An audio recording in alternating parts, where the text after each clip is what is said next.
You're driving at dawn, tired, ready to end your shift, but then a race appears. The name is strange. The passenger, a child, alone. And when she gets in the car, you feel like there's something very wrong, but it's too late to go back. Today, you will hear reports from drivers who accepted rides, and they went on a journey of no return. My name is Rafael. I'm 31 years old, and I've been an Uber driver in Sao Paulo for almost 5 years. I've seen everything in this city. Drunk people trying to get into the wrong car, couples fighting in the back seat, people crying, smiling, venting their lives as if I were a psychologist. But nothing, absolutely nothing, prepared me for what happened that night. An ordinary dawn, at least until that moment. It was around 2:20 a.m. on a Tuesday. The city was already much emptier, that time when only the night owls are still awake. Delivery people, security guards, or people like me waiting for the last ride of the day. I was tired, with back pain. I just wanted to close the app and go home. But then it rang. A call in the Liberdade neighborhood. The name on the app was simply Sergio. No photo, no observations. His rating was 5.0, but only with one race recorded. I thought it was strange, but I accepted. I went to the indicated point. It was on a narrow street, almost without lighting, very close to an old cemetery that is there in the region. I parked, turned on the hazard lights, and waited.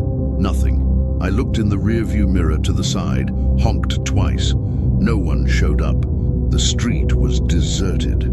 I was about to cancel the race when I saw a shadow. On the side of a wall covered in graffiti, a man appeared. He came walking slowly, as if each step weighed him down. He wore a dark, wrinkled jacket and old dress pants. What struck me the most, however, was his face. He looked expense, pale, as if it had been washed by rain for years. But it wasn't wet. It was just the expression, a lost, deep look, as if he were there. But it wasn't at the same time. He got in the car without saying hi, without looking at me. He closed the door softly and said, "Rua da Saudade, number 179. You can go." I thought it was strange. The address did not match the destination that was in the app. I looked in the rearview mirror and asked, a little suspiciously, "Sir, fate is different here. It's going to Jardim Acclimação." He just repeated, this time looking directly into my eyes through the mirror. "Rua da Saudade, 179, you can go." That's when something inside me hesitated. I don't know if it was his tone of voice, which was firm but low, or the way he stared at me, as if he already knew me. But I went. I turned the steering wheel and took the path he indicated. During the journey, the silence was absolute. No questions, no sounds. Only the tires passing through the wet street and the muffled sound of the radio, which I always kept low. At one point I looked in the rearview mirror. It was still there, but there was something odd. He didn't move. He didn't blink. I just watched myself. The tension was growing. I thought, it's just another race. He's just a weird guy. Everything will be fine. But my whole body was on alert. The spine is hard. The hands are sweaty on the steering wheel. The throat is dry. Finally, we arrived. It was an old house with the gate ajar, the bush growing through the bars. The windows were covered with yellowed lace curtains. There was no light on. He said, "You can stop here." I turned off the car and turned to say, "We're here." But the bank was empty. I looked at the ground, to the side, at the sidewalk. Nothing. The car door did not open. No exit noise, no breeze, no explanation. I got out of the car with my heart racing. I went to the gate of the house and called, "Sir, okay? Did you forget anything?" No one answered. But then I realized something that made me freeze to the bone. On the wall of the house there was a tombstone, not a traditional tombstone, but a piece of marble carved into the wall with a name. Sergio Pereira dos Santos, 1956, 1982. The same name that was on the app, the same voice. I froze. My stomach turned. I wanted to run, but my legs seemed glued to the ground. I took out my cell phone, opened the app to report what happened, and that's when the final blow came. The race, it wasn't there. No record, no Sergio, nothing, as if it had never existed.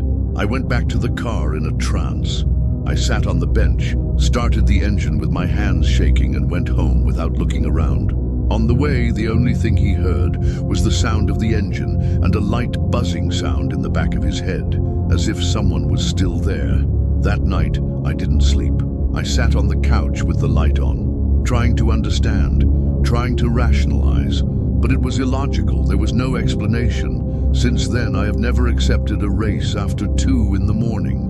And every time someone gets in my car and says an address without being in the app, I think twice before following the path. Because sometimes, whoever asks for a ride doesn't want to get anywhere, he just wants come back.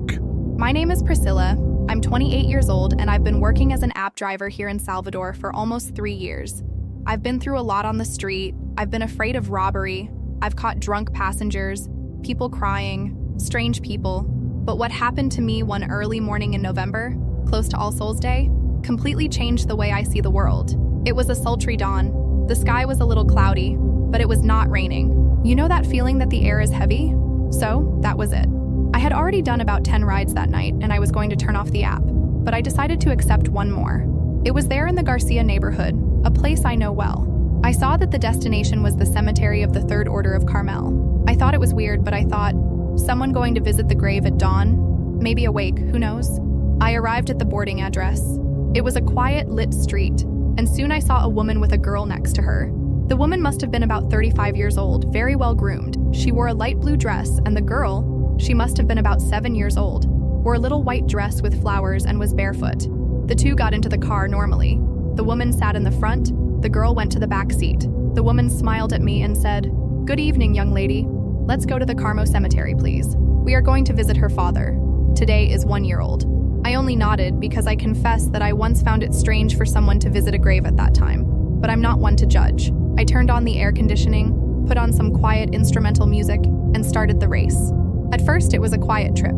The woman seemed calm. She said that her husband had died in a motorcycle accident, and since then, she took her daughter to visit the grave whenever she could. She said that the girl did not accept the loss very well, but that being close to her father helped her. During the conversation, I looked in the rearview mirror from time to time. The girl didn't say anything. I kept looking out the window with my eyes wide open, as if I was seeing something outside that I didn't see. That bothered me a little, but I kept going. Suddenly, the woman turned back and said fondly, "Daughter, when we arrive, do you want to leave the flower you brought for Dad?" Silence. The woman turned back to me with a small smile, but something in her expression changed, that nervous, forced smile, you know? Then she turned around again and asked, already in a different tone, "Daughter, do you hear me?" That's when I noticed the silence, the kind of silence that is not just lack of sound, it is absence. I looked discreetly in the rearview mirror. The back seat was empty. I froze. My whole body shivered. I turned my face slightly and looked at the woman, who was completely white. Her eyes filled with tears immediately. She began to breathe fast, with her hand on her chest, and said to me, almost whispering, "She came. Oh my God, she really came." I asked, confused, "Girl, are you okay?"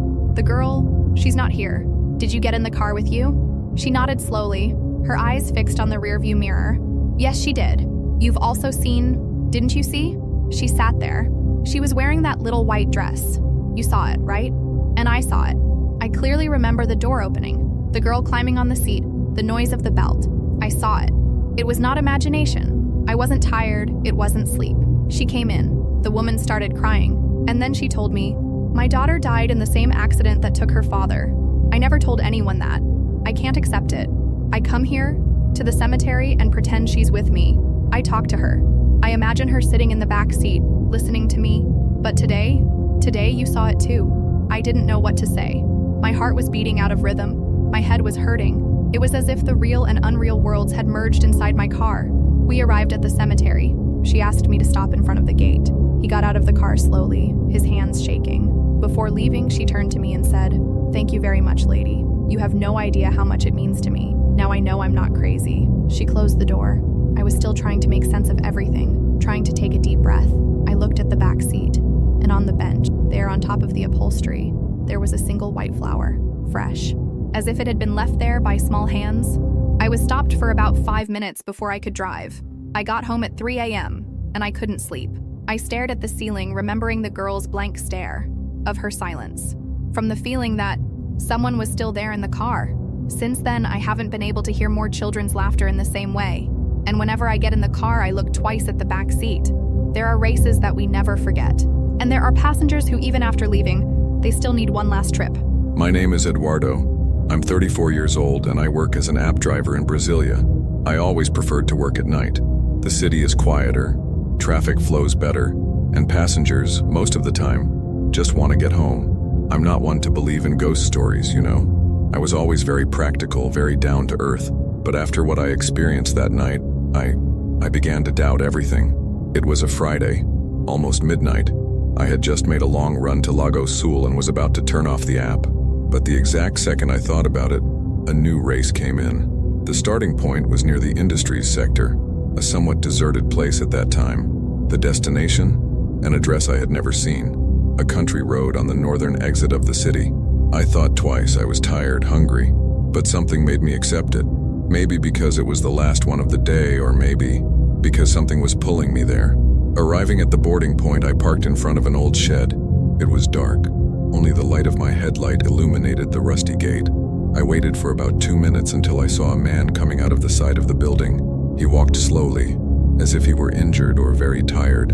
He wore a crumpled white shirt, jeans, and carried a cap in his hand. There was something in his way that bothered me right away. Not by his appearance, he didn't look dangerous, but by his look. It was a look, empty, as if he wasn't totally there. He got in the car and said, "Good evening. Can you take me home? It's been a long time since I've been there." The way he spoke gave me goosebumps. It was as if there was a double meaning in the sentence. I just replied sure and started the race.